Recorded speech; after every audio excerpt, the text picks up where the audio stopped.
परिवाराला सक्षम करण्यासाठी जो प्रोजेक्ट आपण सुरू करतोय त्याची धुरा मॅमच्या खाण्यात आणि ती सूत्र आहेत ते तर ऑफकोर्स मंजुळ्यांकडे आहेत कारण ग्रुपकडून पूर्ण देखरेख त्यांचीच आहे त्यावर. पण हे फार मोठं पाऊल आहे आपल्यासाठी आणि म्हणून व्यवसाय मार्गदर्शन या विषयावर बोलण्यासाठी टाईमपेक्षा वेगळी व्यक्ती मला अपेक्षितच नव्हती.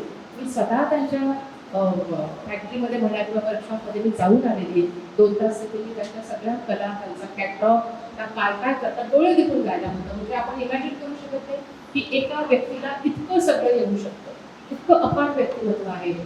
त्यामुळे आज ते आपल्याला इथे लाभणार आणि आपल्याला त्यांचं मार्गदर्शन मिळतं खूप मोठी गोष्ट आहे. एकदा सगळ्यांनी टाळ बसा आणि टाळ बसा.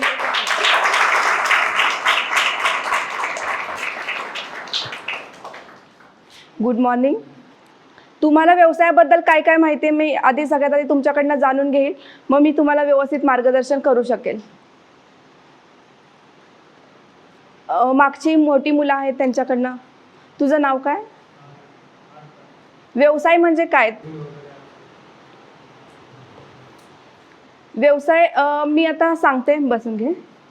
माझी इन्स्टिट्यूट आहे सदाशिव पेठमध्ये, कोल्हापूर, चिंचवड आणि स्वारगेट अशा 3 ठिकाणी आहे. आणि आत्ता आम्ही सदाशिव पेठमध्ये नवीनच सुरू केलेले आहे. तर तिथे स्किल डेव्हलपमेंटचे क्लासेस होतात वेगवेगळे. मग त्याच्यामध्ये ज्वेलरी मेकिंग, पेंटिंगपासनं बेकरी, वेगवेगळ्या हॉटेलचं हे सगळं शिकवलं जातं, जेणेकरून तुम्ही स्वतःचं हॉटेल कसं सुरू करू शकता. बिझनेस करण्यासाठी फक्त हॉटेल सुरू करून चालत नाही, त्यासाठी तुम्हाला स्वतः राबावं लागतं, आधी पैसे जमा करावे लागतात, फंडिंग, त्याच्यानंतर ते व्यवसाय सुरू होतो आपला. बरोबर? एखादा बिझनेस सुरू करायचा आहे, समजा आता एखाद्या माणसाने म्हणजे ठरवलं, तुमच्यापैकी कोणी मोठं झालं फ्युचरमध्ये आणि त्यांनी ठरवलं मला चहाचा बिझनेस सुरू करायचा आहे, तर फक्त चहाची टपरी टाकून किंवा चहाचं दुकान टाकून होणार नाही. त्याच्यापासून बेसिकपासनं ॲडव्हान्सपर्यंत तुम्हाला काय काय लागणार आहे त्या सगळ्या गोष्टी आधी कुठेतरी काम करणं खूप गरजेचं आहे. स्वतः त्याच्यामध्ये आपण सहभाग घेणं खूप गरजेचं आहे. व्यवसाय म्हणजे तुम्ही फक्त गल्ल्यावर बसणं आणि पैसे मोजणं असं नाही, तर छोट्या छोट्या गोष्टी. व्यवसायाचा मालक असा असतो की तुम्हाला कधी कधी अशी पण वेळ येते, आपले कामगार जर आपले नसतील उपस्थित, साफसफाईपासनं आपल्याला पूर्ण काउंटर हँडल करेपर्यंत, चहा बनवण्यापर्यंत काही काम असो ते पूर्ण स्वतःला हँडल करावं लागतं. मी ह्या व्यवसायामध्ये 2015 पासून आहे, पण मी डायरेक्ट बिझनेस सुरू नाही केला. सगळ्यात 2013ला मी आधी जॉबला जॉईन झाले. मी एका इन्स्टिट्यूटमध्ये होते HOD म्हणून, टाइम्स अँड ट्रेंड्स अकॅडमी. तिथे मी 3 वर्ष जॉब केला.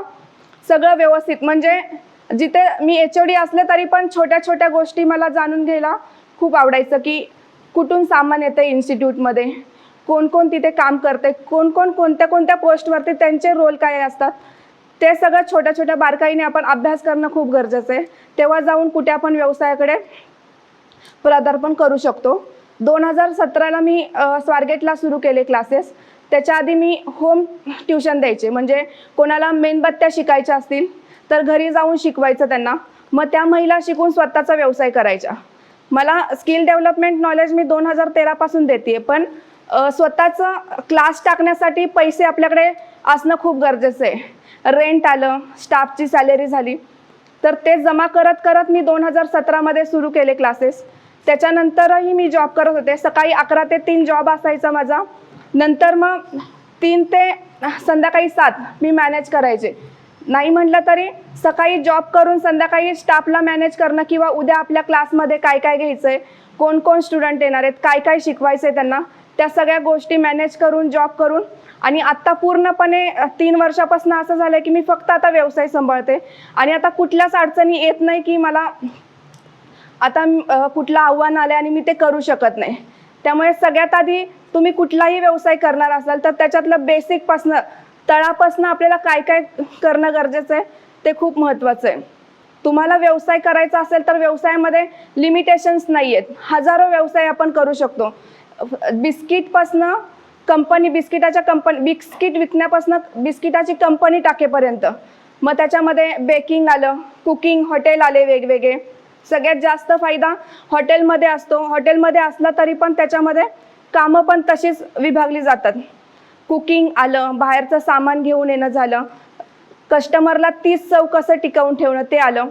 आता आपण शाळेमध्ये शिकतो, 10वीपर्यंत आपलं शिक्षण असतं, 11वी 12वीमध्ये थोडंसं आपल्याला मार्केटिंगचं नॉलेज पण दिलं जातं, पण तेवढ्यावरतीच डिपेंड न राहता आपल्याला आपल्या स्किलमध्ये स्वतःमध्ये आपल्याला इंटरेस्ट असणं खूप गरजेचं आहे.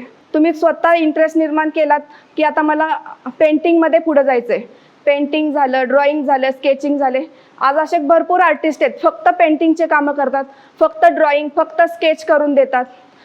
व्यवसायाला लिमिटेशनच नाही आहे की आपण कुठले व्यवसाय करू शकतो, फक्त आपल्या माइंडमध्ये ती पूर्णपणे माहिती क्लिअर असली पाहिजे की मला आता ह्याच्यामध्ये उतरायचं आहे आणि मला हेच करायचं आहे.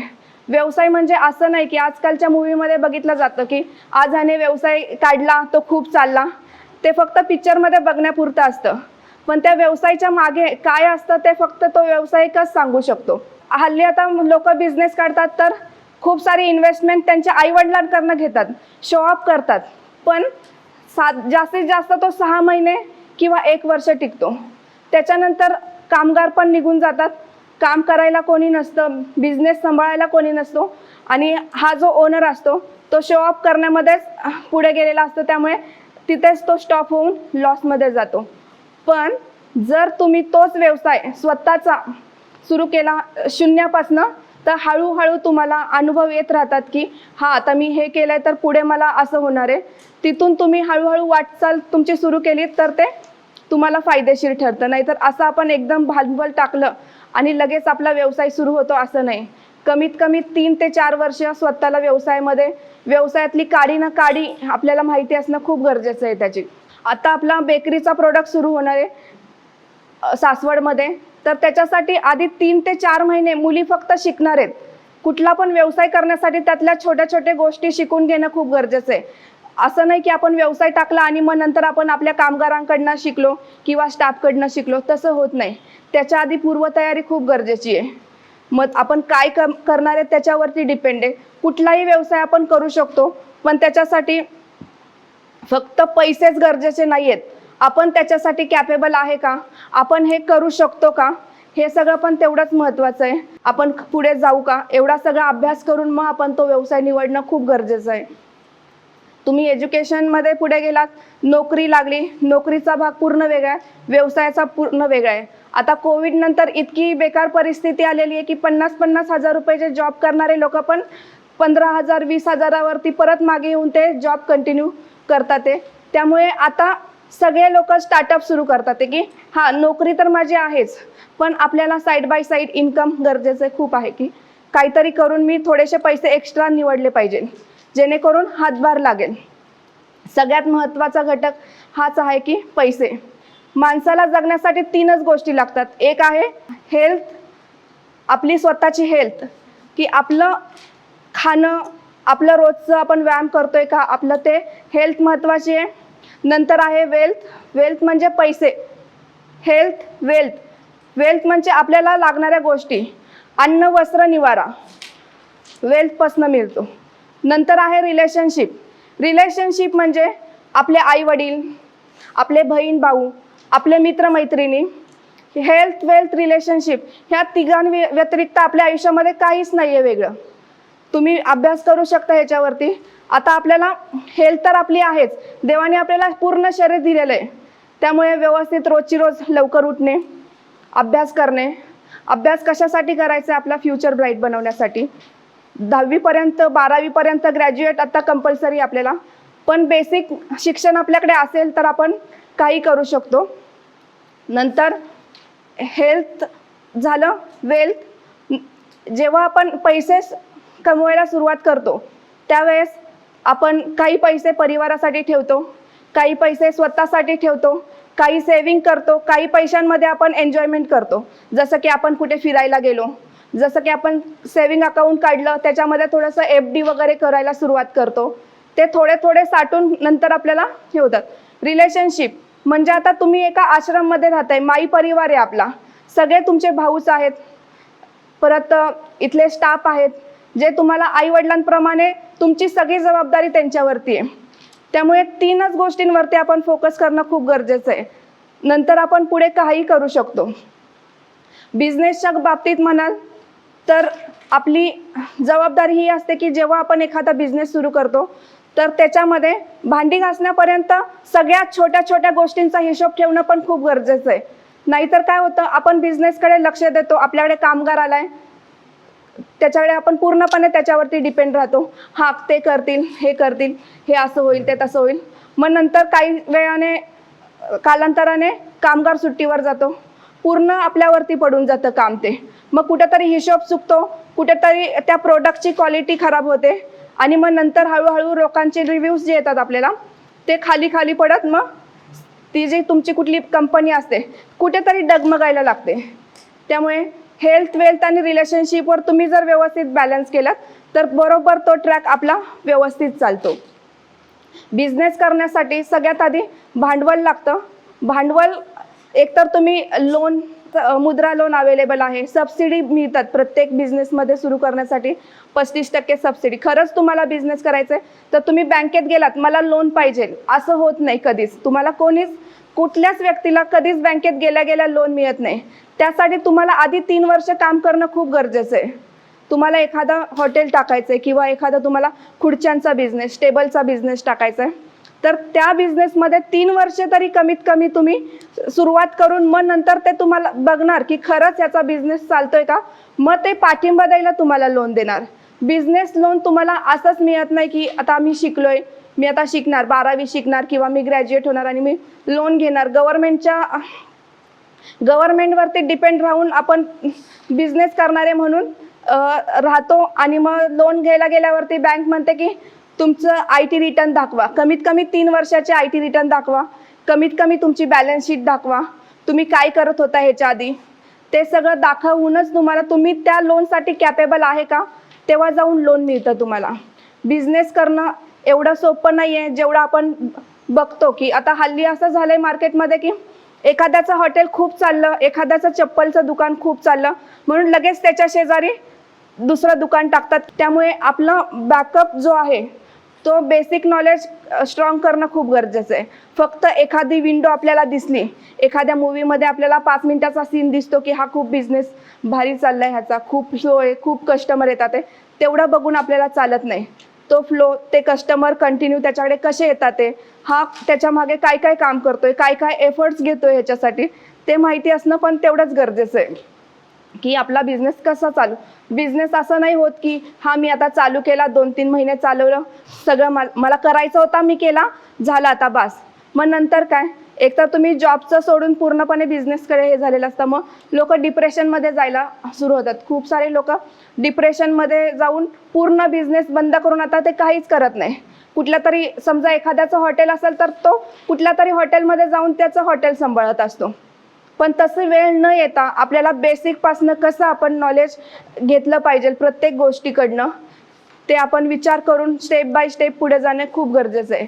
फक्त बघून किंवा ऐकून बिझनेस सुरू केला जात नाही. त्याच्यासाठी तेवढे एफर्ट्स आपल्याला घ्यावे लागतात, वेगवेगळ्या स्किल्स शिकावे लागतात. आता मार्केटमध्ये स्किल डेव्हलपमेंट, स्किलिंग इंडिया, त्याच्या अंतर्गत पण कौशल्य विकास, प्रधानमंत्री कौशल्य विकास अशा बऱ्याच संस्था होत्या त्याच्या की ज्याच्यातून मुलं येऊन फ्रीमध्ये येऊन शिकवून काही ना काहीतरी व्यवसाय सुरू करतात. पुण्यात आता व्हाईट हाऊस म्हणून आहे, त्याच्यात पण बरेच असे डिजिटल मार्केटिंग आहे, परत तुमचं इलेक्ट्रिशियनचं आहे, कॅमेरामॅनचं आहे, बरेच असे वेगवेगळे कोर्सेस आहेत ज्याच्यातून तुम्हाला पूर्ण स्किल करतात. गरजेचं नाही आपण छोटे कोर्सेस केले म्हणून आपल्याला छोटं काम करावं लागेल असं नाही आहे. त्याच्यात तुम्ही वेंडर पण बनू शकता, स्वतः तुमचा बिझनेस सुरू करून तुमच्या हाताखाली कामगार ठेवून ते डेव्हलप करू शकता. खूप सारे कोर्सेस असे आहेत की ते शिकून आपण फ्री ऑफ कॉस्ट आहेत असे की जे शिकून काही ना काहीतरी आपल्याला नंतर बिझनेस सुरू करायला मदत करू शकतो. कोणाला काही प्रश्न आहेत का?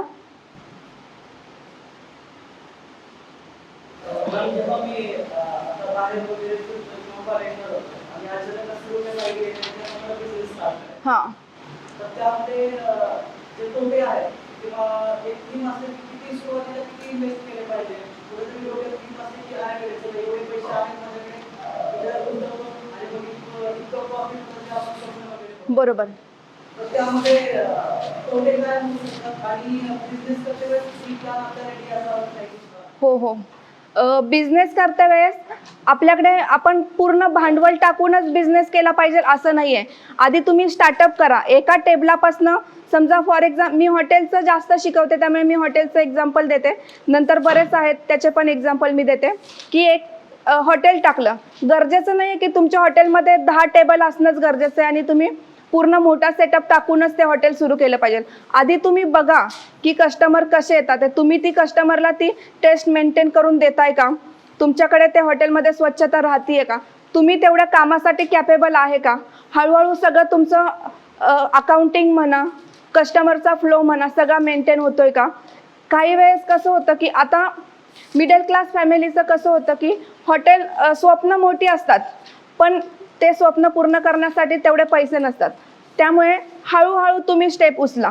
जसं की मी स्वतः 15 पासूनच मी क्लास सुरू केलाय, पण मी जॉब करत असल्यामुळे जॉब सोडू शकत नव्हते. मी जॉब जर सोडला तर मी स्वतः माझं घरच्यांकडनं 1 रुपयाही घेतला नाही. जॉब सोडला तर मग इथे रेंट, स्टाफचा पेमेंट, बाकीच्या गोष्टी, त्यामुळे जॉब करणं पण तेवढंच गरजेचं होतं. हळूहळू एक मशीन, एक टेबल आणि एक कपाट घेऊन मी सुरू केलेला एका रूममध्ये. तर त्या रूममध्ये मी फक्त महिनाभरच राहिले कारण मला इतके इन्क्वायरी आणि इतकी व्यवस्थित मी सर्व्हिस दिली कस्टमरला की 4,000 रुपये रेंट होतं त्याचं आणि इन्व्हेस्ट केलेले मी फक्त 15,000 ते 20,000 रुपये. 4,000 रुपये रेंट, 15,000 ते 20,000 रुपये, ते पण एक मशीन घेतलेली, एक टेबल घेतलेला आणि 2 ते 3 चेअर आणि स्टूल घेतलेले. पण पहिल्याच महिन्यात एवढा चांगला रिस्पॉन्स मिळाला की मी लगेच डिसिजन घेतलं की पंचमी हॉटेल आहे पुणे सातारा रोडला, तिथे 16,000 रुपयाचं फ्लॅट घेतला. तिथे घेतल्यानंतर मग तो व्यवस्थित चालला. त्या 3 रूम पण मला कमी पडायला लागले हळूहळू, पण मी लगेच कमी पडतात आहे म्हणून ते शिफ्ट नाही केलं. मी व्यवस्थित बॅचेस तयार केल्या की ह्या वेळेला माझं हे चालेल, ह्या वेळेला हे चालेल, त्यावेळेला. त्यामुळे जरा जागेचा व्यवस्थित त्याचा यूज होत राहिला. मग हळूहळू मी त्याच्या शेजारी काका हलवाईच्या वरती 4 रूमचा म्हणजे पूर्ण हॉल होते, एवढेच हॉल होते 3, ते घेतलं.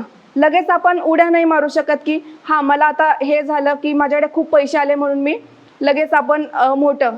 काय होतं, एकदम आपण मोठी पाऊल उचलतो पण त्यावेळेस आपल्याला लॉस पण तेवढाच होतो. बी प्लॅन म्हणजे तुम्ही व्यवसाय करताय, व्यवसाय निवडताय तर त्यावेळेस तुम्हाला हे पण माहिती असलं पाहिजे की आपल्याला इथे जर फायदा होतोय तर आपण स्टेप उचलू शकतो, पण नाही फायदा झाला तर मी साईड बाय साईड दुसरं इन्कम बघणं खूप गरजेचं आहे. हॉटेलमध्ये गरजेचं नाही आहे की तुम्ही फक्त तुम्ही समजा पावभाजीचं हॉटेल टाकले की पावभाजीच गेली पाहिजे माझी. तर तुम्ही तुमच्याकडे जागा आहे, हॉटेल आहे, तर तुम्ही बाहेर पण लोकांना डबे प्रोव्हाइड करू शकता. किंवा मग आता झोमॅटो, स्विगी आहे, बऱ्याच गोष्टी आहेत त्या तुम्ही कनेक्ट करू शकता. म्हणजे एकाच गोष्टीवरती डिपेंड न राहता एकाच रूफ खाली आपण खूप साऱ्या गोष्टी करू शकतो. हळूहळू इम्प्रूव्हमेंट करणं गरजेचं आहे. एकदाच इन्व्हेस्टमेंट करून आपण एकदाच लॉसमध्ये जाण्यापेक्षा हळूहळू आपण हे केल्याने काय होणार की आपल्याला कुठल्या अडचणी येतात त्याला आपण फेस करून नंतर एक स्टेज अशी येते की आपल्याला कुठल्याच अडचणी येत नाही आणि आल्या तरी आपण त्याला व्यवस्थित हँडल करू शकतो. कोरोनानंतर लोकांनी एवढे लॉसेस हे केलेत की छोट्या हॉटेलचं तर काहीच नाही पण खूप मोठे लॉसेस म्हणजे वर्षभर काही गोष्टी तर पूर्ण बंदच होत्या. शाळांना सुट्ट्या होत्या, परत खूप सारे व्यवसाय तर पूर्ण बंद पडले. पण ते लोक आहेत ना आता त्यांनी दुसरी काहीतरी सुरुवात केली. पण आता असं झालंय की तेव्हा एका व्यवसायामध्ये जरी 5 लोक असतील तर आता त्याच व्यवसायामध्ये 20 लोक झालेली आहेत. प्रत्येक गोष्टीमध्ये कॉम्पिटिशन तेवढंच वाढलेलं. तर ह्या कॉम्पिटिशनच्या जगामध्ये आपल्याला काहीतरी वेगळं देणं खूप महत्त्वाचं ठरतं. आपलं प्रोडक्ट प्रॉपर असणं खूप गरजेचं आहे. एखादा केक केला तुम्ही, केक करायला फक्त 50 रुपये लागतात अर्धा किलोचा, पण तो जेव्हा आपण मार्केटमध्ये विकतो तो त्याची किंमत असते 350 ते 400 रुपये अर्धा किलोच्या केकची किंमत. आयसिंग केकचं सांगते. कप केक आपण 15 ते 20 रुपयाला 6 केक आणतो, पण ते बनवून फक्त आपल्याला 5 ते 6 रुपयेमध्ये. आपल्याला मार्केटिंग कसं करायचं, लोकांना योग्य ती सर्व्हिस कशी द्यायची ती खूप महत्त्वाची आहे. रिपीट आपल्याकडे ते कस्टमर आले पाहिजे, जेणेकरून काय येतात ते आपल्याकडे.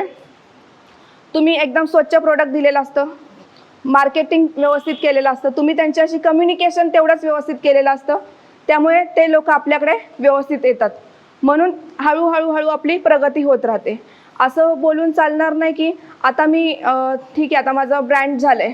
खूप सारे मोठे ब्रँड असे आहेत की सगळे टेस्ट त्यांचे आता हळूहळू कमी होते. ते पैसे एकदा सुरू झाले येणं की मग ते प्रोडक्शन वाढवत जातात, पण ते प्रोडक्शन वाढवता कुठेतरी त्याची टेस्ट मेंटेन होत नाही, कुठेतरी त्याचं क्वालिटी मेंटेन होत नाही. त्यामुळे परत तो वरती गेलेला ब्रँड खाली ढासळतो. त्यामुळे बिझनेस करणं, कसं त्याला मेंटेन ठेवणं हे खूप गरजेचं आहे. कोणाला काही विचारायचं आहे अजून? असे कोणते व्यवसाय आहेत की जे आपण कमीत कमी भांडवलामध्ये सुरू करू शकतो आणि मार्केटमध्ये आपण व्यवसाय सुरू केल्यावर जास्तीत जास्त प्रॉफिट आपल्याला त्यामध्ये मिळू शकतो?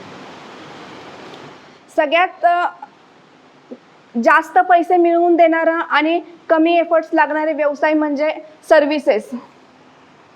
सर्व्हिसेस म्हणजे इलेक्ट्रिशियन्स झाले, डिजिटल मार्केटिंग झालं, परत परफ्यूम मेकिंग झालं, सोप मेकिंग, जे आपण लोकांना प्रोव्हाइड करतोय आणि आपल्याला त्याच्या बदल्यात कमी. म्हणजे तुम्ही लाईट किंवा डिजिटल मार्केटिंग, त्याला तुम्हाला प्रोडक्ट असं काही विकायचं नाही आहे, फक्त सर्व्हिस द्यायची. डिजिटल मार्केटिंगमध्ये तुम्ही आता AI वगैरे एवढं पुढे गेलेलं आहे की तुम्ही फक्त त्यांना व्यवस्थित मार्केटिंग करून दिलं, इमेज एडिट करून दिली, त्यांची पोस्ट बूस्ट केली, पैसे भरून त्यांना कस्टमर्स मिळवून दिले, तर टार्गेट असतं त्यांचं की ह्याने आता मला एवढे पैसे, ह्याचं आता पॅकेज ठरलेले असतात की ते. तर आता मी डिजिटल मार्केटिंगचे पण कोर्सेस घ्यायचे. त्यावेळेस मुलींना ठरवून दिलेले की एका मुलीने फक्त पार्लरमध्येच फोकस करायचा, एका मुलीने फक्त हॉटेलमध्येच फोकस करायचा, एका मुलीने फक्त डेंटिस्ट. म्हणजे आता पुण्यात किंवा कुठल्याही एरियात गेला तर हजारो डेंटिस्टचे तुम्हाला क्लिनिक दिसतील, हजारो पार्लर दिसतील, हजारो तुम्हाला हॉटेल्स दिसतील. हॉटेल्समध्ये पण कॅटेगरी आहे, पार्लरमध्ये पण कॅटेगरी आहे, लेडीज आहे, जेंट्स आहे. तेवढंच तुम्ही कॉन्टॅक्ट्स मिळवले आणि त्यांचीच तुम्ही मार्केटिंग केली तर त्या फ्लोमध्ये तुम्ही फक्त विजन एकच ठेवा की मला हे अचीव करायचं आहे आणि तिथपर्यंत पोहोचायचं आहे. 10 गोष्टी करून एका वेळेस काहीच उपयोग नाही आहे. एक तर तुम्हाला मार्केटिंग करायचं आहे तर पूर्णपणे मार्केटिंगमध्ये जावा. सर्व्हिस म्हणजे तुम्हाला काही सर्व्हिस प्रोव्हाइड करायची, इलेक्ट्रिशियनची झाली किंवा मग AC वगैरे, अर्बन क्लॅबसारख्या ॲप आहेत, त्याच्यात बऱ्याच गोष्टी प्रोव्हाइड केल्या जातात. त्याच्यातून किंवा हॉटेल लाईनला जायचं आहे, प्रोडक्शन लाईनला जायचं आहे. प्रोडक्शन म्हणजे सोप मेकिंग झालं, चेअर मेकिंग झालं, टेबल बनवणं, कार्पेंटरची जी सगळी इंटेरियर डिझायनरची वगैरे कामं झाले ते सगळे प्रोडक्शनमध्ये जातात. आणि सोप मेकिंग म्हणजे कमीत कमी भांडवल. साबण आता हल्ली असं कुठलंच नाही की साबण आपण यूज करत नाही. प्रत्येक घरामध्ये नाही म्हटलं तरी 5 मेंबर असतात, महिन्याला 20 साबण आरामात लागतात, 10 आंघोळीचे, 10 कपड्याचे, बरोबर. तर साबण मेकिंग आहे. परत लिक्विड सोप येतात, हार्पिक येतं, डिशवॉश येतं, बॉडी वॉश येतं, शॅम्पू येतं, कंडिशनर येतं. अशी कुठलीच गोष्ट नाही जी वापरत नाही. पण आता मार्केटमध्ये खूप सारे ब्रँड आहेत, पण त्यातली त्यात मी माझा ब्रँड कसा क्रिएट करेल, हळूहळू लोकांना कसं ते आवडेल ते प्रोडक्ट. हल्ली आता सगळं हर्बलकडे वळायला लागलेत लोक, केमिकलचं लोकांना काही नको आहे. तर लोकांना काय पाहिजे ते आधी ओळखून घेणं गरजेचं आहे आणि मग त्यानुसार आपण पुढे त्यांना सर्व्हिस देऊ शकतो. कोणाला काही विचारायचं आहे का? बरेचदा लहान एजमध्ये किंवा अगदी कॉलेजच्या मुलांच्या मनात हा प्रश्न येतो की बिझनेस असेल तर तो सुरुवातीला तुम्ही म्हणतात की क्लास असतो, एक पैसा, मोठी गाडी, हातात आयफोन, तर ही सगळी इमेज पडली डोक्यासमोर येते. कोणी असं म्हटलं की माझा बिझनेस आहे, मग सगळ्यांचा त्यांच्याकडे बघण्याचा खूप पैसा असेल तर मुळात बिझनेसच्या गल्ल्यात येणारे पैसे आणि त्यातनं आपल्या खिशात उरणारे पैसे हे थोडं तुम्ही जर बायफर्केट करून सांगू शकाल की 100 रुपये आज तुझ्या गल्ल्यात जमा झाले पण ते 100 सगळे तुझ्या नाहीये. बरोबर. नेमकं तुला प्रॉफिट किती मिळतंय हे कॅल्क्युलेशन बरोबर. येस. बिझनेस म्हणजे आता तुम्ही भांडवल टाकलं, समजा 2 लाख रुपये टाकून तुम्ही एखादा छोटा व्यवसाय केला, छोट्यापासून सांगते मी, जास्त मोठं उदाहरण देणार नाही तुम्हाला. 2 लाख रुपये टाकून तुम्ही व्यवसाय सुरू केला तर ह्याचा अर्थ असा नाही की तुम्हाला दुसऱ्या महिन्यात किंवा तिसऱ्या महिन्यात ते 2,000 रुपये वसूल होतील. तुम्ही ते कोणाकडनं तरी घेतलेले असतात किंवा मग स्वतःचे साठवलेले असतात किंवा लोन करून तुम्ही घेतलेले असतात. पण समजा आपला 2,000 रुपये इन्व्हेस्ट करून आपण व्यवसाय सुरू केलेला, समजा रोजचा तुमचा 10,000 रुपये प्रॉफिट असेल तर ते गल्ल्यात पडलेले 10,000 रुपये आपल्या खिशातले नसतात. काही आपल्याला पुढच्यासाठी लागणारं सामान आणायचं असेल, कामगारांचे पैसे असतील, दुकानाचं रेंट असेल, साधारण 10 ते 20% फक्त आपले राहतात, बाकी सगळे वाटण्यावारी जातात.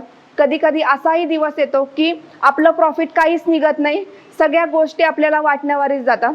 पण ह्या सगळ्या गोष्टी स्टार्टिंगला 3 ते 4 वर्ष तुम्हाला करावे लागतात. जसं जसं तुम्ही हळूहळू त्या बिझनेसमध्ये मुरत जाणार, तुम्हाला नॉलेज आपोआप बाहेरकडनं, फक्त बिझनेस म्हणजे गल्ल्यावर बसून का माल गेला का ते नसून आपल्या आजूबाजूला आपल्या व्यवसायामध्ये, समजा तुम्ही एखादं हॉटेल टाकलं असेल तर मी पावभाजीचं हॉटेल किंवा मिसळचं हॉटेल, फक्त ते मी माझ्या गल्ल्यावर बसून माझ्याकडे किती पैसे येतात ते बघून चालणार नाही, तर आजूबाजूला कोण कोण मिसळ विकतंय, त्यांचा रेट काय आहे, त्यांच्याकडे एवढे कस्टमर्स का जातात, ते का त्यांच्याकडे एवढा क्राऊड येतोय, का ते चौथे स्टाफला ते कसे मॅनेज करतात ते, किंवा टेस्ट ती कशी मेंटेन करणार आहे. आपण गल्ल्यावर बसून हा बाकीचा अभ्यास करणं पण तेवढंच गरजेचं आहे. कसं होतं काही वेळेस की नुसतं गल्ल्यावर बसून हा मी पैसे घेणार, बिझनेस म्हणजे लोकांचा समज असा झालाय की कामगार आहेत 4, मी आता फक्त पैसे मोजणार, असा नसून की पूर्ण तुम्हाला तुमच्या दुकानाचा स्टडी, तुमच्या दुकानात आल्यानंतर खरंच कस्टमरला ती चव आवडली का, आपल्याकडे काम करणाऱ्या लोकांनी त्यांना ती सेवा दिली का, ते गरजेचं आहे. जरुरी नाही आहे की तुम्ही 10,000 रुपये कमवले म्हणून उद्या तुम्ही 10,000 रुपये कमवालच. आज बिझनेसमध्ये असं आहे की उन्हाळा, पावसाळा, हिवाळा, जसे 3 ऋतू आहेत, जशी आपली हाताची 5 बोटं आहेत, तसंच बिझनेसमध्ये आहे. आज बिझनेस एकदम व्यवस्थित चालला तर कंटिन्यू पावसाळ्यामध्ये तुमचा बिझनेस तो सेम चालणार नाही. उन्हाळ्यामध्ये तुम्ही जो बिझनेस केलेला आहे, हिवाळ्यामध्ये तुम्ही जो बिझनेस केलेला आहे, त्याच्यातूनच थोडेसे पैसे साठवून तुम्हाला पावसाळ्यामध्ये पण माझा कसा तो बिझनेस लाईन अप होईल, कस्टमर येतीलच असं नाही आहे, पण मी तो स्टँड कसा ठेवू शकतो. 2 दिवस कस्टमर नाही आले, खूपच हेवी रेन, खूपच मोठा पाऊस पडला तर कोणी दुकानात येणार नाही किंवा तुम्ही काही वेळेस असं पोहोचू नाही शकणार, पण मला ते 4 महिन्याचं भाडं भागवता येईल का, मला माझ्या स्टाफचा पगार देता येईल का, मला माझा स्वतःचा खर्च निघेल का, माझं घर त्याच्यातून चालेल का, हा विषय तुम्हाला आधीच विचार करणं खूप गरजेचं आहे. डायरेक्ट तुम्ही बिझनेस आले माझ्याकडे 10,000 रुपये दिवसाचे, महिन्याचे 3 लाख रुपये जमले, चला आपण एन्जॉय करूया. मराठी माणसाचा सगळ्यात मोठा हा विषय चुकतो की 50,000 रुपये कमवले तर तो 5 लाखाची गाडी घेऊन लगेच फिरायला जातो. पण मारवाडी माणूस हाच विचार करतो, 50,000 रुपये मी कुठे कुठे गुंतवून 5 लाख रुपये माझ्याकडे कसे येतील. कधी पण बिझनेस हा मारवाड्या लोकांसारखा, तुम्ही बघाल मारवाडी लोक आज एवढी श्रीमंत आहेत, त्यांचं घरात गेल्यानंतर कळतं की ते किती श्रीमंत आहेत. त्याच्या व्यतिरिक्त ते काही दाखवत नाही, साधे कपडे घालणार, कुठे फिरायला वगैरे काही नाही. 4 व्हीलर तुम्हाला जास्तीत जास्त मारवाड्यांकडे दिसणारच नाही, पण आपल्याकडे साधी 50,000 रुपयाचं जरी इन्कम झालं तर कधी मी ते लोन करून कधी मी कार घेईल, कधी मी शॉप करेल, कधी मी आयफोन घेईल.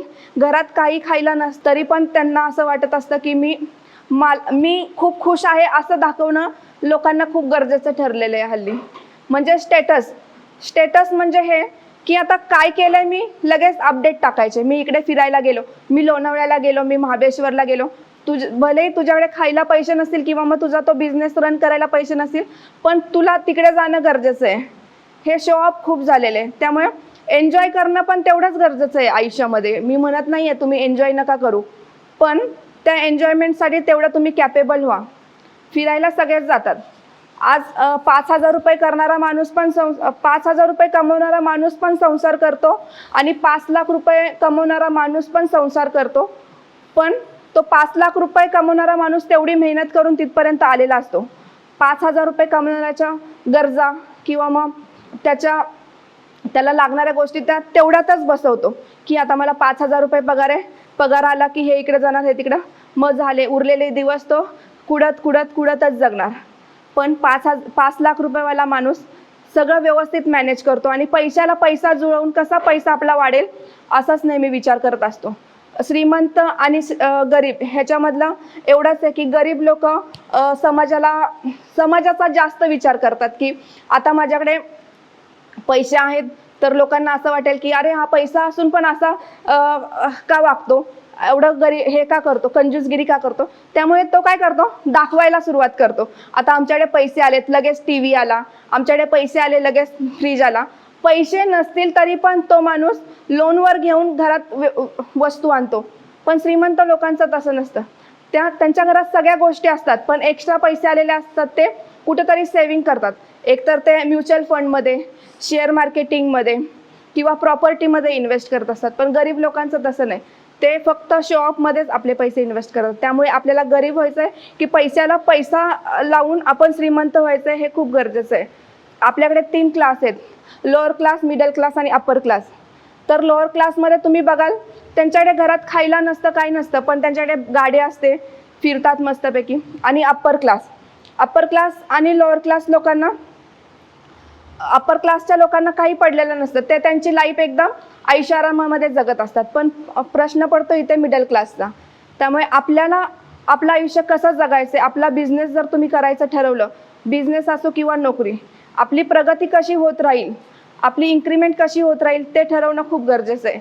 नाहीतर मग एक दिवस असा येतो की आपण फ्युचरचा विचारच करत नाही. हळूहळू मग आपण तिथेच राहिल्यासारखं होतं. म्हणजे ठीक आहे, आता आपल्याला 50,000 रुपये पगार आहे ना, ठीक आहे, आपल्या गरजा भागतात ते बास, पण अजून आपल्याला काहीतरी करायचं आहे साईड बाय साईड.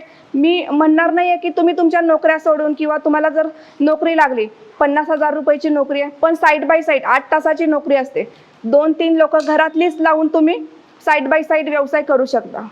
माझ्याकडे खूप साऱ्या महिलांचा वर्ग येतो, ज्याच्यात त्या घरात सगळे कोर्सेस असे आहेत की महिला काही ना काहीतरी घरात बसूनच व्यवसाय करू शकेल. तिचा जो काही वडील असेल त्यांचा किंवा तिचा मिस्टर असेल, तो पूर्ण तिला सपोर्ट करतो. जेव्हा ते दोघं एकमेकांना सपोर्ट करतील तेव्हा जाऊन तो बिझनेस वाढेल. तो बाहेरचं काम करतो, ही घरातून काहीतरी व्यवसाय चालू असतो त्यांचा. क्लाउड किचन सुरू झालेले आहेत आता पुण्यामध्ये, खूप सिटीच्या ठिकाणी, खूप ठिकाणी क्लाउड किचन म्हणजे झोमॅटो, स्विगी, पोर्टल सारखे येतात आपल्या घरी आणि घेऊन जातात. डंजो म्हणून सर्व्हिसेस सुरू आहेत. म्हणजे आता एकमेकांच्या घरी जाणं पण मुश्किल झालेलं आहे. आता एक डबा माझ्या मावशीचा मी आलेले, तिच्याकडे गेलेले, पण आता तो परत द्यायचा तर पॉसिबल नाही आहे. एवढं बिझी रुटीन झालं की मी ते देऊ नाही शकत. पण इतक्या इझी झालेल्या आहेत की तुम्ही एका ॲपमध्ये क्लिक करून तो डबा तिच्या घरी पोहोचवू शकता. बिझनेस पण असंच आहे की विचार करणं, फक्त आपल्याला हे दिसले आता हे खूप भारी चाललंय, पण ते जेवढं भारी दिसतं तेवढं भारी नाही आहे. तुम्हाला त्याच्या मागे एफर्ट्स घेणं पण तेवढंच गरजेचं आहे. आपल्याकडे बिझनेस करताना दोन्ही गोष्टी विचार करणं खूप गरजेचं आहे. एखादं पाऊल फक्त बिझनेसमध्येच नाही म्हणत आहे, आजपासूनच तुम्ही कुठली पण डिसिजन घ्याल त्यावेळेस दोन्ही गोष्टी विचार करणं खूप गरजेचं आहे. एक पॉझिटिव्ह आणि निगेटिव्ह. ठीक आहे, आता मी हे पाऊल उचलते, मला काय केलं, पॉझिटिव्ह काय होईल आणि निगेटिव्ह दोन्ही बाजूने जेव्हा तुम्ही त्या गोष्टीचा विचार करायला सुरुवात कराल ना, तर आपोआप आपले पुढचे मार्ग ओपन होत राहतात. मग त्यावेळेस कुठलाच आपल्याला लॉस नाही होत. बेसिक शिक्षण घेणं तर कंपल्सरीच आहे सर्वांना, 11वी 12वी पर्यंतचं किंवा 10वी पर्यंतचं. त्याच्यानंतर तुम्हाला व्यवसाय निवडायचा असेल किंवा शिक्षण ह्याच्यासाठी कंपल्सरी आहे की तुम्ही पुढे व्यवसायामध्ये गेलात तर कोणी तुम्हाला प्रत्येक गोष्टीचं नॉलेज मिळवणं इझी जातं. डायरेक्ट तुम्ही 10वीतून किंवा 12वीतून व्यवसाय निवडून न करता ग्रॅज्युएशन तरी कंप्लीट करून तुम्ही स्वतःचा व्यवसाय, म्हणजे तोपर्यंत तुम्ही 18 वर्षाचे होऊन पुढे बिझनेस सुरू करू शकता. पण व्यवसाय आणि बिझनेस, जसं मॅडमने प्रश्न केला, तर सगळ्यात जास्त बिझनेसमध्ये जाणारे जे आर्ट्सचे स्टुडंट आहेत, आर्ट्स, कॉमर्स आणि सायन्स, नंतर मग इंजिनिअरिंग, डॉक्टर वगैरे ते हे होतात. पण आर्ट्समध्ये तुम्ही एज्युकेशन केल्यानंतर बिझनेस तुम्ही प्रॉपर हे करू शकता, कारण कॉमर्सचं कसं असतं, CA लाईनला जातात, अकाउंटिंगला जातात. पण आर्ट्सचे जे लोक आहेत माझ्या दृष्टिकोनानुसार की त्याच्यात तुम्हाला खूप मार्ग हे असतात की स्किल डेव्हलपमेंटमधून वेगवेगळ्या गोष्टी तुम्ही करू शकता. म्हणजे बिझनेस करत करत तुम्ही शिक्षणाला पण पुढे हे करू शकता. म्हणजे जर तुम्हाला ग्रॅज्युएशनच्या पण पुढे स्पेशलायझेशन करायचं असेल एखाद्या व्यवसायामध्ये, गोष्टीमध्ये, तर बिझनेस तुमचा चालू, म्हणजे जास्त तुम्हाला अभ्यासाकडे लक्ष द्यायची गरज नाही आहे. स्किल डेव्हलपमेंटच्या अंडरमध्ये बरेच कोर्सेस आहेत, त्यामुळे तुम्ही ते करू शकता. आधी तुमचं शिक्षण कंप्लीट करा आणि मग नंतर तुम्ही ठरवा की तुम्हाला जर चांगली नोकरी मिळत असेल, नोकरी आधी करणं खूप गरजेचं आहे स्टार्टिंगला. कारण बिझनेस करण्यासाठी फंडिंग एकदम तुम्ही घेतली आणि तुम्हाला त्याच्यामध्ये लॉस झाला, 90% लॉस बिझनेसमध्ये आहे, 10% प्रॉफिट. पण एकदा तुमचा बिझनेस सेट झाला तर 10% लॉस आणि 90% प्रॉफिट तुमचंच असतं. नंतर तुम्हाला ते पैसे कोणालाही द्यावे लागत नाहीत. तर त्या बिझनेसपर्यंत पोहोचेपर्यंत सुरुवातीपासून तुम्हाला कसं काटकसर करून सगळं नॉलेज डेव्हलप करून कशी इम्प्रूव्हमेंट करता येईल हळूहळू ते खूप महत्त्वाचं आहे. हल्ली सगळ्यांचा कल जो आहे कोविड नंतर खास करून बिझनेसकडेच वळालेला आहे. नोकरीमध्ये जास्त लोक ज्यांचे ठीक आहे गव्हर्नमेंट जॉब आहेत, ज्यांचे परमनंट जॉब आहे तेवढे लोक सुखी आहेत, पण ज्यांचे प्रायव्हेट जॉब आहेत काहीच सांगता येत नाही, कोण कधी त्यांना म्हणेल की जा तू जॉब सोडून म्हणून. त्यामुळे बी प्लॅन आपला असणं खूप गरजेचं आहे. म्हणजे फक्त नोकरीवर डिपेंड न राहता तुम्ही काहीतरी व्यवसायामध्ये खूप सारे मार्ग आहेत, हजारो मार्ग आहेत की काही करून तुम्ही करू शकता. साबण मेकिंग आहे, लिक्विड सोप आहे, परफ्यूम आहे, बऱ्याच गोष्टी आहेत त्या करून हळूहळू आपण डेव्हलप करू शकतो. ज्यांना कलेची आवड आहे त्याच्यात कलेमध्ये पण खूप साऱ्या गोष्टी आहेत. पेंटिंग्स आहे, ड्रॉइंग आहे, स्केचिंग आहे, वेगवेगळे क्ले मॉडेलिंग आहे. हल्ली अँटिक गोष्टी लोकांना जास्त आवडतात, त्या बनवून आपण सेल आउट करू शकतो. कसं असतं, एखादं खेळणं मार्केटमध्ये मिळत असेल तर पुढच्या दुकानात गेलात तर तेच खेळणं, त्याच्या पुढच्या दुकानात गेलात तर तेच खेळणं, कोणी घेणार नाही ते. पण ह्या तुमचं दुकान तुम्ही टाकलं आणि काहीतरी वेगळ्या गोष्टी ठेवलात तर लोकांचं मेन अट्रॅक्शन बनतं की हा बाबा ह्यांच्याकडे काहीतरी वेगळं आहे. तुमच्याकडे स्किल आहे, तुमच्याकडे एज्युकेशन आहे, तुमच्याकडे पैसे पण आहेत, भांडवल आहे, हे सगळं करून तुम्ही व्यवसाय सुरू केला. पण फक्त तेवढ्यावरतीच डिपेंड न राहता तुमचं स्किल वापरून तुम्ही त्याच्यामध्ये इम्प्रूव्हमेंट कशी करू शकता. ट्रेंड नावाची एक गोष्ट आहे, प्रत्येक महिन्याला प्रत्येक आठवड्याला रोज म्हटलं तरी ट्रेंड चेंज होत राहतात. आज तुम्ही ह्या प्रकारचा शर्ट घातला असेल तर दुसऱ्या आठवड्यात लगेच मार्केटमध्ये नवीन डिझाईन येते. तर ते लोकांपर्यंत पोहोचवणं, मी काहीतरी वेगळं केलंय, मी काहीतरी वेगळं करतोय किंवा मी लोकांना आवडेल त्या क्वालिटी मी लोकांना प्रोव्हाइड करू शकेल तेवढे माझ्यामध्ये गट्स आहेत. त्यासाठी तुम्हाला न्यूजपेपरमध्ये तुम्ही ॲड देऊ शकता. सोशल मीडिया आत्ता सगळ्यात जास्त चालणारी सोशल मीडियावरती आपण पोस्ट टाकू शकता. रोजची रोज तुम्ही एखादी गोष्ट करत असाल तर रोजची रोज काही ना काहीतरी करून लोकांपर्यंत पोहोचणं खूप गरजेचं आहे. सगळ्यात महत्त्वाची म्हणजे चांगली सर्व्हिस देणं, माउथ टू माउथ पब्लिसिटी. मी काहीतरी गोष्ट घेतली तर मी माझ्या मित्रमैत्रिणींना सांगून त्या व्यक्तीपर्यंत पोहोचवणं खूप गरजेचं आहे. त्यामुळे तुम्ही तुमची सर्व्हिस व्यवस्थित दिली तर आपोआप तो कस्टमर तुमच्याकडेच येणार आहे. जर तुम्हाला बाहेरचे कस्टमर्स पाहिजे असतील तर सोशल मीडिया आता तो एक प्लॅटफॉर्म योग्य आहे की त्याच्यात तुम्ही पोस्ट करून तुमचं मार्केटिंग करू शकता. खूप सोप्या पद्धतीने त्यांनी ऑप्शन्स दिलेले असतात आपल्याला की तुम्ही पुढे पुढे जात राहायचे फक्त क्लिक करत त्याच्यावरती. माउथ टू माउथ पब्लिसिटी आणि सोशल मीडिया ह्याच्या थ्रूच आपण आज प्रसिद्ध होऊ शकतो.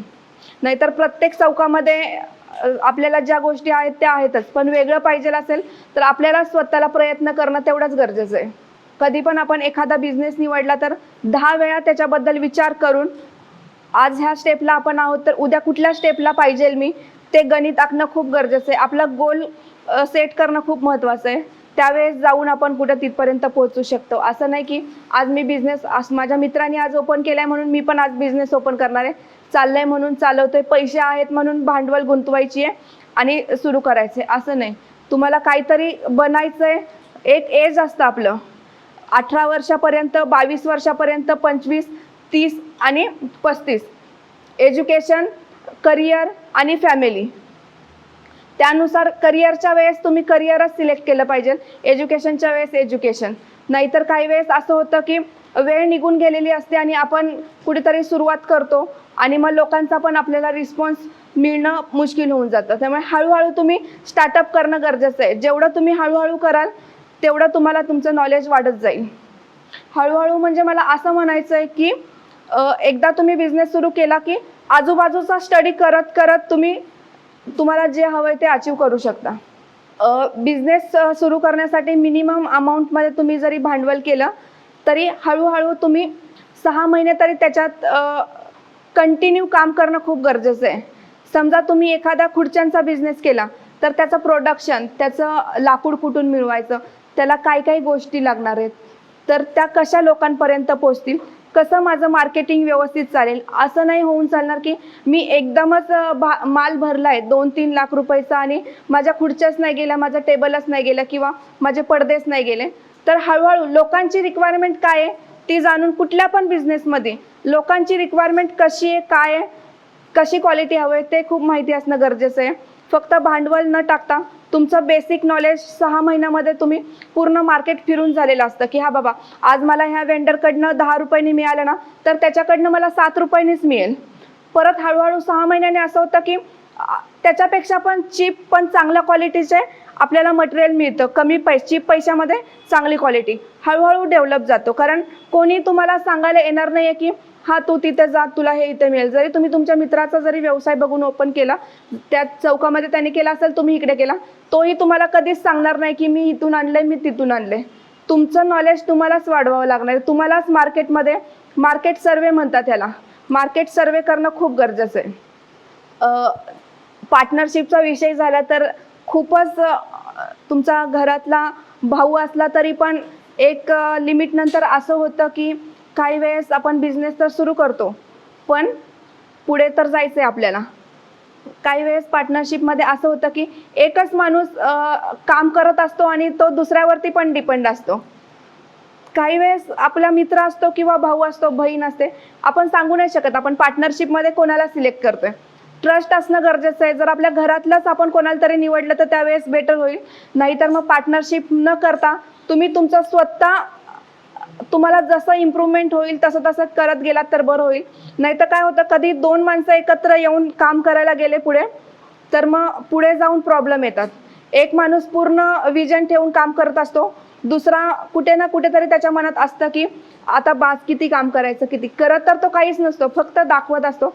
पण पार्टनरशिप मी 2 ते 3 वेळा पार्टनरशिप करण्याचा प्रयत्न केलेला पण तो तिन्ही पण वेळेस फेल गेलेला. आणि मी पार्टनरशिप तुम्ही केव्हा करू शकता, जेव्हा तुमचं कॅपिटल खूप मोठं असेल आणि तुमच्या कंपनीला इन्व्हेस्ट करण्यासाठी अजून तिसरा व्यक्ती असेल तर त्यावेळेस तुम्ही 2 व्यक्ती करून काम करू शकता. पण पार्टनरशिप स्टार्टिंगलाच पार्टनरशिप नको, कारण पार्टनरशिप म्हटलं तर इन्व्हेस्टमेंटची गोष्ट, एक जण जास्त काम करत असतो, एक जण कमी काम करत असतो, मग ते पैसे डिवायडेशन, परत मग खर्चाचा विषय येतो, भांडवल, स्टाफ, रेंट बिन सगळ्या गोष्टी त्याच्यात येतात. मग कुठेतरी माइंड डिस्टर्ब होऊन जातं, डिप्रेशनमध्ये जातो माणूस. त्यामुळे छोट्यापासून सुरुवात करा, पण स्वतःचं सुरू करा. नोकरी करत करत काहीतरी 2 मुद्दे तुमच्या समोर ठेवा.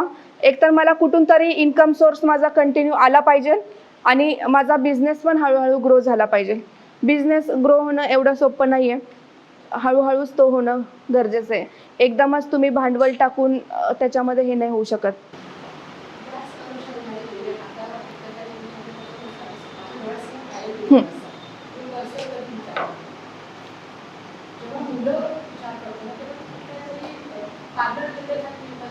नाही जाणार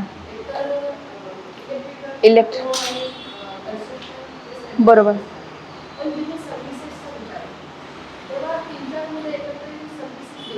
देऊ शकता बरोबर बरोबर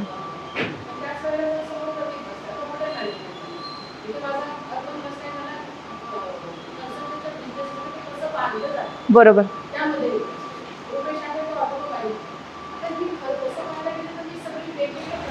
हो नाहीये बरोबर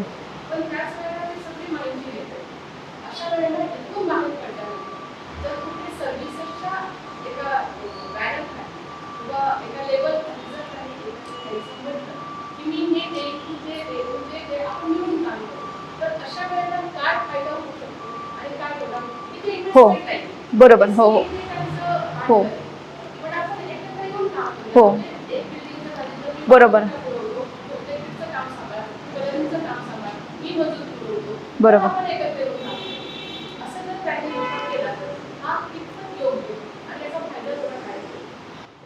फायदा हा होऊ शकतो की एका रूफखाली सगळ्या सर्व्हिसेस लोकांना मिळतात आणि अशा बिझनेसच्या वेळेस तुम्हाला तुमचं म्हणजे मॅनेजमेंट करणं गरजेचं आहे. म्हणजे समजा 5 सर्व्हिस देणारे लोक एका कंपनीमध्ये काम करायला लागले तर कंपनी ठराविक त्याचं कॅपिटल जे आहे ते कंपनीचा शेअर, म्हणजे पुढे अडचणीला 5 पण लोकांना जे काम अडचण आल्या, समजा काही कारणांमुळे नाही जमलं यायला 1 महिना एखाद्या यायला, तर त्या फंडमधनं ते पैसे त्याचे इन्क्रीज होतील. म्हणजे आता लाईट, जसं की ताईंनी सांगितलं की वाळू विटा वगैरे ज्या काही गोष्टी लागतात एक माणूस करू नाही शकणार. एखादी बिल्डिंग बांधायची असेल तर एक माणूस एक बिल्डर नाही करू शकणार. त्या बिल्डरच्या हाताखाली पण बरेच लोक असतात. काही इंटेरियर बघत असतो, काही कन्स्ट्रक्शन बघत असतो, असे वेगवेगळे. तर ते तुम्ही 5 जणांनी समजा मिळून केला बिझनेस, तर त्यासाठी कसं असतं, तुमचा एक फंड असतो, एक लिमिट. म्हणजे समजा तुम्ही 10 लाख रुपये इन्कम करत असाल, कमीत कमी 2 लाख रुपये तरी तुमच्या कंपनीमध्ये तुम्ही ते ठेवले पाहिजे. बाकीचे 8 मग तुमचं तुम्ही इन्कम ते डिवाइड करू शकता. पण सर्व्हिसेस मात्र प्रत्येकाच्या वेगवेगळ्या असतील. मग ते फंडिंग एक कंपल्सरी आपलं राहिलं की मग कोणामध्येच मतभेद राहणार नाही आणि प्रत्येकाचं काम एक 5 जणांच्या रेफरन्सनी, त्याच्या रेफरन्सनी ह्याला काम मिळेल, ह्याच्या रेफरन्सनी त्याला, तो ग्रुप बनतो आणि मग हळूहळू त्यांची डेव्हलपमेंट होत राहते. हो हो हो. बिझनेस काय असतं ते हळूहळू तुम्ही बुक्स वगैरे वाचून तुम्हाला कळेल. पण आत्तापासूनच तुम्ही जर ठरवलं की मला काय करायचंय, तर हळूहळू तुम्ही त्याच्यासाठी माइंडसेट कराल की हां बाबा, मी आता थोडे दिवस, मला समजा इलेक्ट्रिकचा बिझनेस करायचा आहे, तर मला इलेक्ट्रिकच्या एखाद्या वेंडरकडे जाऊन कुठेतरी त्याच्याकडे काम करून सगळ्या त्याच्या रिलेटेड सगळी माहिती, वायरिंगची, बल्बची, फोकसची, सगळ्याची माहिती मिळवणं खूप गरजेचं आहे. असं होत नाही की मी इलेक्ट्रिशियनचं शॉप टाकलं आणि तिथे जाऊन बसलो, असं नाही. त्याच्यासाठी वेगवेगळ्या सर्व्हिसेस, कोणी समजा तुमच्या दुकानात फोन केला तर मी त्या माणसाला कसा माणूस प्रोव्हाइड करू शकेल, किंवा मग मी ते माल कुठून कमीत कमी प्राईजमध्ये चांगल्यात चांगला माल परचेस करून चांगल्यात चांगल्या किमतीमध्ये मी कसा तो सेल करू शकतो. हल्ली आता सगळ्यात MRP असते, प्रत्येक गोष्टीला MRP आहे. पण जर तुम्ही बिझनेस करत असाल तर ती एखादी गोष्ट तुम्हाला अर्ध्यापेक्षा पण कमी, 100 रुपये प्राईज असेल तर कधी कधी असं होतं की ती वस्तू तुम्हाला 30 रुपयाला पण मिळते. जसं की सर्जिकल प्रोडक्ट झाले, मेडिकलचे प्रोडक्ट झाले. एखाद्या ग्लोव्सच्या बॉक्सची प्राईस जर तुम्हाला 50 रुपयाला तो बॉक्स मिळत असेल, तर तो जर तुम्ही सदाशिवपेठमध्ये पूर्ण सर्जिकल डिपार्टमेंट आहे तिथे गेलात तर तो बॉक्स फक्त तुम्हाला 15 ते 20 रुपयाला मिळतो. म्हणजे 30 रुपये तुमचं मार्जिन असतं. पण ते 30 रुपये पूर्ण तुमचे नसतात.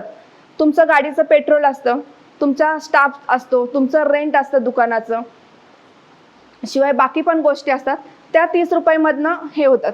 आता हॉटेलमध्ये आपण जेवायला गेलो, काही ठिकाणी 2 कंपार्टमेंट असतात, एक रेग्युलर आणि एक AC. कंपल्सरी ACचे चार्जेस वेगळे असतात आणि हॉटेलचे चार्जेस वेगळे असतात. पण तेच जर तुम्ही घरी नेऊन खाल्लात तर त्याचे चार्जेस वेगळे असतात. म्हणजे ते जे तुम्हाला सर्व्हिसेस प्रोव्हाइड करतात त्यानुसार त्याचे पैसे डिवाइड केलेले असतात की ह्याच्यातून मला एवढे मिळाले पाहिजे, एवढे घेणं गरजेचंच आहे. पण ते सगळे पैसे तुमचे नसतात, ते हळूहळू तुम्हाला मिळत जातात.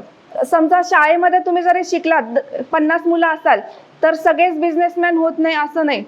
काही जण नोकरी करतात, काही बिझनेस करतात, काही जणी वेगळ्या कुठल्या तरी क्षेत्रात जातात.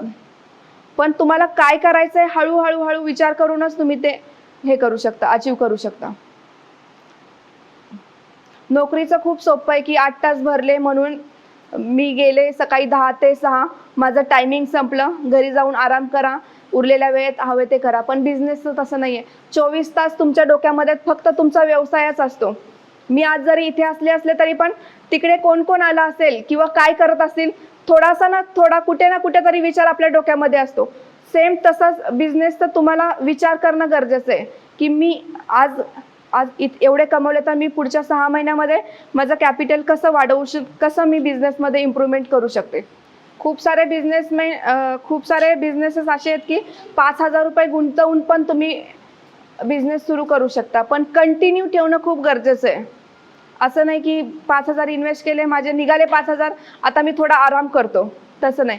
कंटिन्यू करत हळूहळू तुम्हाला, मग ते बिझनेस कशाला म्हणतात, जेव्हा तुम्ही 3 ते 4 वर्षाच्या पुढे तो बिझनेस तुमचा स्टेबल होईल त्याला तुम्ही बिझनेसमॅन होऊ शकता. तुम्ही अलर्ट राहणं खूप गरजेचं आहे की योग्य ठिकाणी आपला पैसा गुंतवला पाहिजे. गुंतवायचे असेल तर फक्त बँकेतच गुंतवा, बँकेच्या स्कीमला बळी पडा, बाकी कुठल्याच नाही. हल्ली आता खूप सारे गेम्स आहेत, खूप सारे पॉपअप येतात मोबाईलवरती, खूप सारे फेक कॉल पण येतात की तुम्ही एवढे पैसे गुंतवा, तुम्हाला एवढे मिळतील. पण तशा गोष्टीला तुम्ही कधी पण फ्युचरमध्ये मोठे झालात तर कधीच आहारी न जाता आपल्याला जे करायचं आहे ते तुमच्या ट्रॅकवरतीच फोकस करायला पाहिजे. असं नाही की हा मला आता कॉल आलाय की मी 10,000 रुपये गुंतवणार आहे आणि आपण विचार करत बसतो की हा माझे 6 महिन्याने पैसे वाढणार आहेत, माझे 1 लाखाचे 5 लाख रुपये होणार, मग मी कशाला काम करू? 1 लाखचे मला 5 लाख रुपये आपोआप मिळणारच आहे, मग मी त्याच्यातून मला काय काय स्वप्न बघितलेत ते सगळे पूर्ण करतो, पण ते स्वप्न तुमचे खरे नाही ठरणार आहे. त्यामुळे कष्टाला पर्याय नाही, एवढं एकच सांगेल मी शेवटी. कष्ट करणं गरजेचं आहे, मग ते नोकरी असो किंवा बिझनेस असो, तुमचे स्वप्न तुम्हाला साकार करण्यासाठी तुम्हालाच मेहनत करावी लागणार आहे. स्किल खूप आहेत, खूप सारे स्किल डेव्हलपमेंटचे कोर्सेस करून तुम्ही वेगवेगळ्या क्षेत्रामध्ये तुमचं नाव उज्ज्वल करू शकता. हेल्थ, वेल्थ आणि रिलेशनशिप या 3 गोष्टी आपल्याला जमल्या. या 3 गोष्टींची आपण काळजी घेतली की आपण कुठल्याही व्यवसायात पुढे जाऊ शकतो. इतक्या मोठ्या विषयाची व्याप्ती अतिशय आपल्या लहान मुलांपासून आमच्या स्टाफ पर्यंत सर्वांना समजेल अशा भाषेत सीमाताईंनी सांगितली. त्या वेळात वेळ काढून इथे आल्या त्याबद्दल मी सर्वप्रथम संपूर्ण माई परिवारातर्फे त्यांचे आभार मानतो. त्याचबरोबर एवढा एक नाविन्यपूर्ण विषय आपल्या संयोजकांनी आपल्या झेप या उपक्रमातनं आपल्या सर्वांपर्यंत पोहोचवला. त्याचबरोबर आपल्या सर्व स्टाफनी इथे उपस्थित राहून त्या विषयावरती आपले प्रश्न विचारले. त्यांच्या प्रश्नातून देखील आम्हाला बरीचशी नवीन माहिती मिळाली. या सर्वांबद्दल, या सर्व एफर्ट्स बद्दल मी आपल्या संपूर्ण स्टाफचे, संयोजकांचे आभार मानतो आणि आपलं आजचं हे सत्र यशस्वीरित्या येथे संपन्न झाल्याचे जाहीर करतो. खूप खूप धन्यवाद ताई.